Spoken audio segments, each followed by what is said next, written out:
Bonjour tout le monde, je suis heureuse de vous retrouver dans ce numéro de votre hebdomadaire préféré en route vers le Mali Mode Show 2022. Nous sommes partis à la rencontre d'une créatrice vedette, nous avons échangé avec des partenaires et nous avons reçu des mannequins sur le plateau. Et dans ce numéro, vous aurez la chance et l'honneur de voir des jeunes créateurs issus du programme de formation du Mali Mode Association. Il s'agit du Mali Mode Academy, un programme lancé par l'association Mali Mode en 2022 qui visait à renforcer les compétences de créativité des jeunes talents maliens. Nous sommes avec Fabrice et Sarah sur ce plateau. Bonjour Fabrice, pouvez-vous vous présenter et nous dire ce que vous faites? Je m'appelle Fabrice Rudy, je suis le promoteur de la marque Daganti Couture. Daganti Couture est une marque qui valorise la production locale et qui valorise le Made in Africa, c'est-à-dire des tenues que la gente féminine ou la gente masculine peut porter, des tenues portées par les hommes et des femmes. Ok, comme la veste que vous portez là où le gilet. Comme la chemise gilet que j'ai portée, c'est une chemise gilet qui est faite par la maison Daganti lui-même. Ok. Moi, je m'appelle Sarah Toussidibé, j'ai une maîtrise en sociologie et je suis une créatrice d'accessoires de mode. Je suis la promotrice de Sarah Design, une marque d'accessoires de mode 100% fait à la main avec des perles. Je rappelle que le sac que vous voyez, c'est l'une des créations de Sarah Design et l'accessoire en ceinture ou en gilet que je porte également est l'une de vos créations. Qu'est-ce qui t'a inspiré à faire des créations avec des perles? Ce qui m'a inspiré en fait, l'histoire ça vient de là où je viens. Parce que moi, là-bas je suis nordiste, donc dans un petit village de la région de Tombouctou.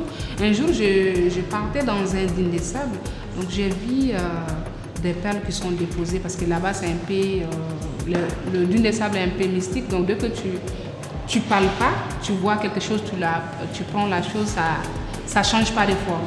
Donc j'ai vu des perles, je pris les perles, j'ai dit ça j'aime bien. Donc c'est en ce moment que j'ai eu des déclics pour les perles. Et en plus j'aime pas tout ce qui est collier, avec des fers, je ne supporte pas, j'ai une allergie. Donc j'ai dit pourquoi pas faire des colliers pour moi-même. Donc en faisant des créations pour moi-même, donc les gens ont aimé, ce qui m'a poussé à travailler les perles, ce qui m'a poussé à faire aussi des sacs ainsi que des ceintures en perles. Tantôt, je le disais dans mon introduction, le Mali Mode Academy en 2021, c'était une expérience, c'était vraiment l'école de mode par excellence. Et aujourd'hui, vous avez tous les deux, après le Mali Mode Academy, vous avez tous les deux pu lancer vos différentes marques. Et comment maintenant ça se passe pour vous, Sarah? Mali Mode a changé beaucoup de choses pour moi. Donc un an après, parce qu'avant Mali Mode, je n'étais pas vraiment connue. Donc je faisais mes créations à la maison, j'ai publié, mais je n'étais pas connue. Donc Mali Mode m'a permis m'a donné une visibilité. Donc m'a permis aussi de rencontrer beaucoup de personnes qui sont vraiment influentes dans le domaine de la mode. Mali Mode m'a permis aussi de faire des voyages pour découvrir mon talent à travers l'Afrique. Donc Mali Mode, c'est vraiment une bénédiction pour nous les jeunes créateurs. La formation de l'association Mali Mode Show, initiée Mali Mode Academy, a changé beaucoup de choses pour moi. Au début, j'étais un mannequin, je ne maîtrise pas les processus de création et les choses de création dans le milieu de la mode.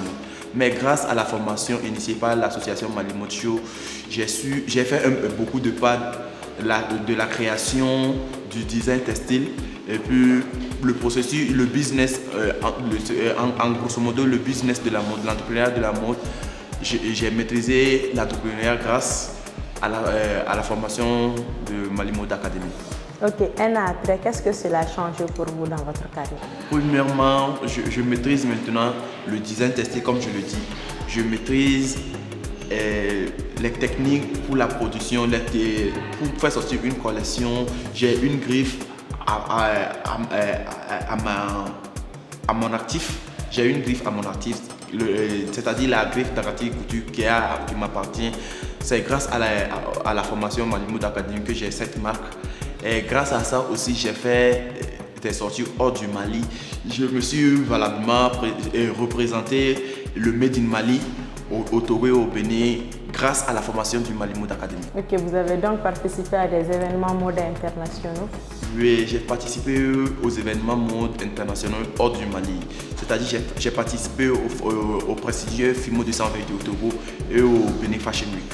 Vous allez défiler très bientôt au Mali Mode Show pour le défilé Made in Mali. Qu'est-ce que vous nous préparez en coulisses? À quoi s'attendre avec Fabrice et Sarah?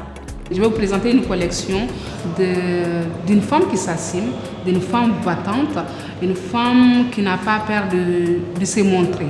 Voilà, en tant que femme, voilà. C'est ce que je vais vous montrer pour les Mali Mode Show. Donc n'hésitez surtout pas à venir voir vraiment nos belles créations. Vous allez voir des nouveautés. Je présente juste une collection sensuelle, une collection juste chic. Juste chic, c'est Oui, tout. oui. Ou on peut nous mettre un peu sur... Le nom de la collection même c'est sensuel. sensuel. Sensuel, juste quelque chose de sensuel où on veut voir le côté sensible de l'homme. Pour savoir davantage sur ce que fait Fabrice et Sarah, je vous invite à visiter leurs réseaux sociaux respectifs ou à vous procurer les tickets du défilé Made in Mali si ce n'est pas encore fait pour découvrir les créations qu'ils vont vous présenter.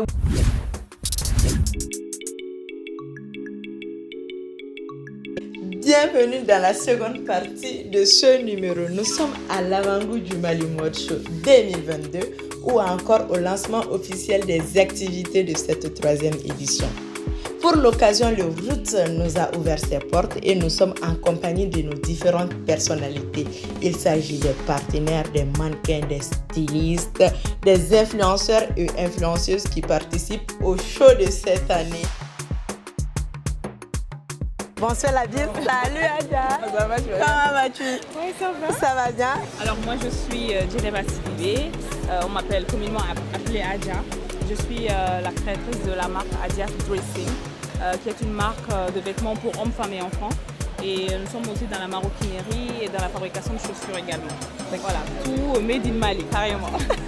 Mali Mode Show, c'est un espace où on apprend avec le professionnalisme, tout ce qui se passe derrière. Donc, je félicite l'équipe Mali Mode Show pour tout ce qu'ils font en tant qu'innovation.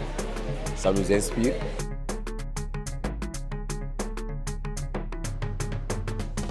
Tonnerre d'applaudissements pour le fondateur de l'association Mali Mode et aussi de l'événement le Mali Mode Show, Monsieur Hakim. Ibrahim Guindo, alias Hakim Soul, le fondateur du Mali Mode Show, a profité de l'occasion pour partager le programme alléchant qui nous attend et bien sûr remercier une fois de plus les partenaires qui soutiennent et sans qui cet événement ne verrait pas les jours.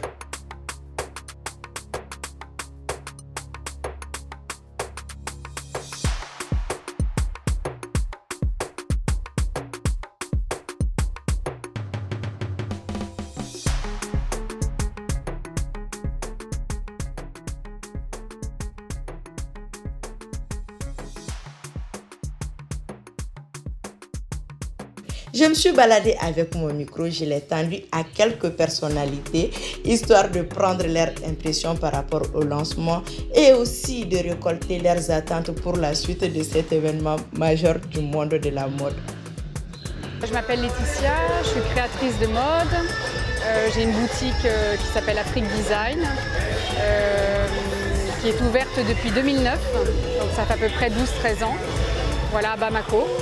Et je fais principalement du prêt-à-porter à la base et je me diversifie maintenant un petit peu plus, donc on fait aussi des accessoires de déco, du petit mobilier, des accessoires également pour la maison. Voilà. Okay. Et j'essaye principalement de faire travailler les artisans locaux. Voilà, le but c'est surtout d'essayer de travailler avec les savoir-faire locaux. Pour moi c'est un événement qu'on attend chaque année avec impatience, donc on est très heureux d'avoir cet événement cette année parce qu'avec la période Covid, c'était blackout. C'est ça. Et voilà, c'est vraiment l'événement mode phare super important du Mali. Et voilà, on se réjouit que ça puisse être à nouveau à Bamako cette année. Vraiment, quand j'ai vu cet événement, je me dis waouh, mais enfin un événement digne de ce nom pour me permettre, moi, la présidente, de marcher sur un tapis rouge. Donc, je ne pouvais pas rester à l'écart. Et du coup, je sais que c'est un événement qui va mettre en valeur la culture malienne, le Made in Mali, c'est produit et consommé au Mali. La vie est belle quoi. Dans le cinéma, on parle de costumes. Donc pour moi, une ou un artiste, tu représentes la culture de ton pays. Donc tout ce que tu portes, ça doit avoir un lien. Pas forcément, mais quand même si c'est un lien avec ton pays, avec tes origines, c'est encore plus beau. Donc pour moi, la mode, ça représente tout. Ça représente mon identité, ça représente ma culture, ça représente mes origines. Et voilà, ça représente la Gawa Gang. Merci d'avoir suivi cette émission du début à la fin. C'était un plaisir pour nous de vous informer sur le monde de la créativité, de la mode. Vous pouvez également continuer à nous suivre sur Joliba TV, sur les réseaux sociaux du Mali Mode Show et sur mes réseaux sociaux à moi. On se donne rendez-vous au prochain numéro.